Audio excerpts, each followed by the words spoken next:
Selamat pagi, salam sejahtera. Isu hangat pagi ini, kes SRC bicara semula atau batal? Berita sepenuhnya. Perbicaraan kes penyelewengan dana RM42 juta milik syarikat SRC International Sdn Bhd berpotensi dibicarakan semula atau dibatalkan secara muktamad.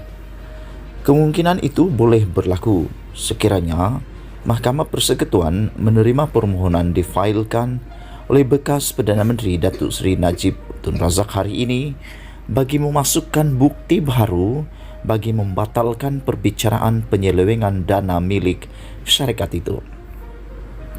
Permohonan tersebut difailkan atas dakwaan berikutan wujud konflik kepentingan membabitkan bekas Hakim Mahkamah Tinggi Datuk Muhammad Nazlan Muhammad Ghazli yang mendengar dan memutuskan perbicaraan itu.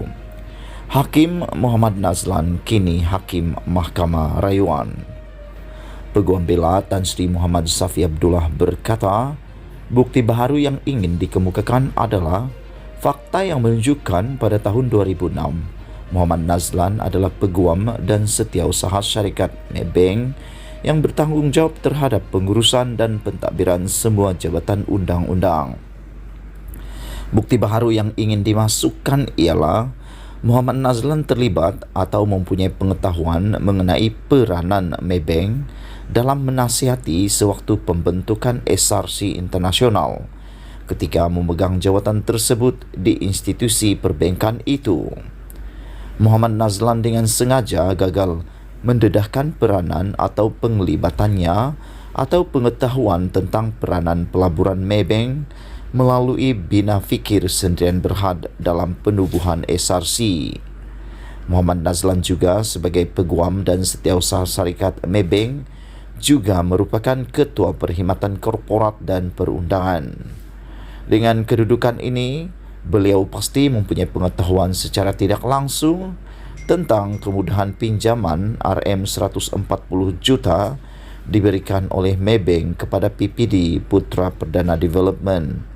Katanya kepada pemberita semasa sidang media di perkarangan Kompleks Mahkamah Kuala Lumpur hari ini.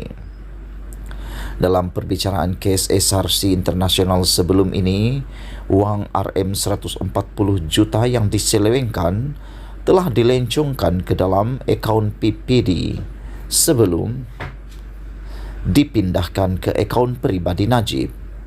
Berdasarkan penglibatan dan pengetahuan Hakim Muhammad Nazlan ketika bertugas di Maybank, Hakim terbabit sebenarnya berpotensi menjadi saksi dalam kes-kes yang dihadapi Najib.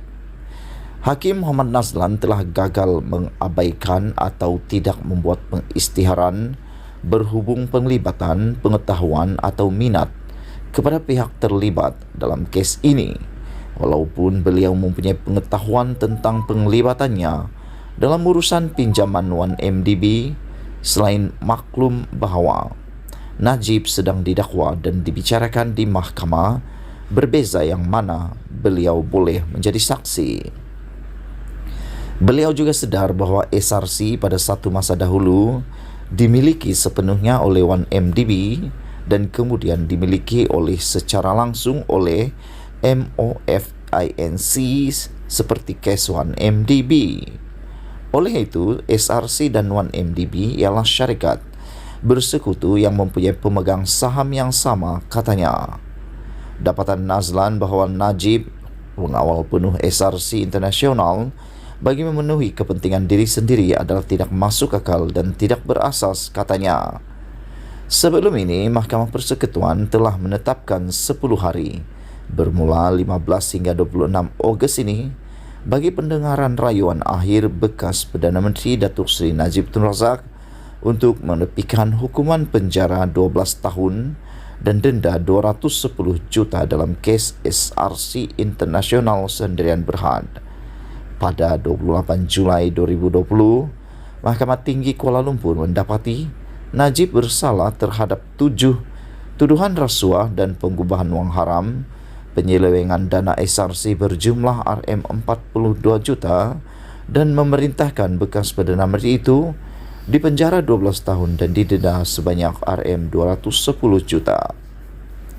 Pada 8 Disember tahun lalu, panel 3 hakim Mahkamah Rayuan dipengerusikan Datuk Abdul Karim Abdul Jalil bersidang bersama-sama Datuk Hazzanat Mehat dan Datuk Wazir Alam Medin Merah sebulat suara menolak rayuan Najib untuk mengenepikan sabitan dan hukuman berkenaan.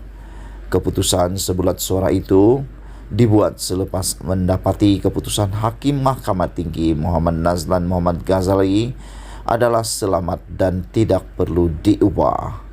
Sekian isu hangat pagi ini. Jangan lupa tinggalkan komen anda. Sila tekan butang subscribe dan kita jumpa lagi. Bye-bye.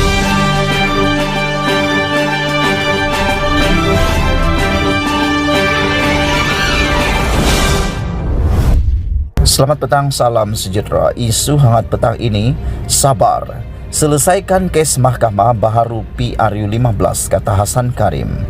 Berita sepenuhnya. Sikap terburu-buru Barisan Nasional, khususnya kumpulan kluster mahkamah yang mendesak agar pilihan raya umum ke-15 diadakan adalah tidak wajar, kata Hasan Abdul Karim. Ahli Parlimen Pasir Gudang itu berkata, daripada mendesak supaya PRU15 diadakan, adalah lebih baik pemimpin UMNO yang sedang berdepan puluhan pertuduhan di mahkamah menyelesaikan kes mereka terlebih dahulu kerana rakyat kini sedang berdepan kesusahan. Jadi kepada anggota kluster mahkamah ataupun yang bukan kluster mahkamah, mana-mana pihak yang sudah teruja untuk kembali berada di tampuk kuasa dan takhta diminta untuk bersabar sedikit. Selesaikan dahulu kes mahkamah masing-masing. Boleh juga jika mahu diadakan pemilihan parti politik masing-masing. Kawal inflasi supaya tidak masuk ke tahap hyperinflasi sehingga rakyat biasa boleh mati, katanya dalam satu kenyataan. Pemimpin lama PKR itu berkata, kerajaan perlu mencari jalan menyelesaikan isu rakyat yang lebih utama seperti isu kesihatan dan inflasi daripada memikirkan mengadakan PRU15 semata-mata. Selepas keadaan sesuai dan sejahtera serta COVID-19 tidak lagi menjadi ancaman bahaya terhadap kesihatan awam, maka ketika itu silalah adakan PRU segera mungkin, katanya. Dalam pada itu, Hasan yang juga bekas pengerusi PKR Johor berkata, pihaknya menyokong pendirian Perdana Menteri Datuk Seri Ismail Sabri Yaakob yang memberitahu beliau tidak boleh mendahului kuasa yang di Pertuan Agong dalam soal menentukan tarikh PRU15. Jika Perdana Menteri menghadap yang di Pertuan Agong untuk menasihati Seri Paduka bagi membubarkan Parlimen ke-14 seberapa segera dalam tahun ini kerana didesak kiri dan kanan, maka ada kemungkinan permohonan itu ditolak. Aiblah sebagai seorang Perdana Menteri, Seri Paduka menolak nasihatnya seperti yang pernah berlaku ke atas Perdana Menteri sebelum ini. Itu mungkin sebab mengapa Ismail Sabri perlu berhati-hati supaya pisang tidak berbuah dua kali, katanya. Jelasnya sistem negara berlandaskan Raja Berperlembagaan dan Agong mempunyai kuasa untuk menolak nasihat Perdana Menteri untuk membubarkan Parlimen. Malaysia bukan negara kuasa rakyat sepenuhnya, sebaliknya sistem Raja Berperlembagaan masih berfungsi.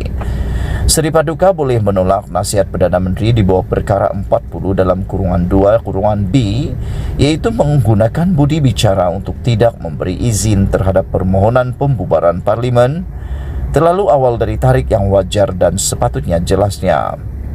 Terdahulu semasa konvensyen Barisan Nasional BN baru-baru ini, pemimpin utama BN sekali lagi memberi isyarat secara tidak langsung yang mahu Ismail Sabri menyegerakan PRU15. Ismail Sabri pula membalas tidak akan melambatkan PRU15 walau sesaat apabila tiba masanya nanti. Sekian isu hangat petang ini. Jangan lupa tinggalkan komen anda, tekan butang subscribe. Bye-bye.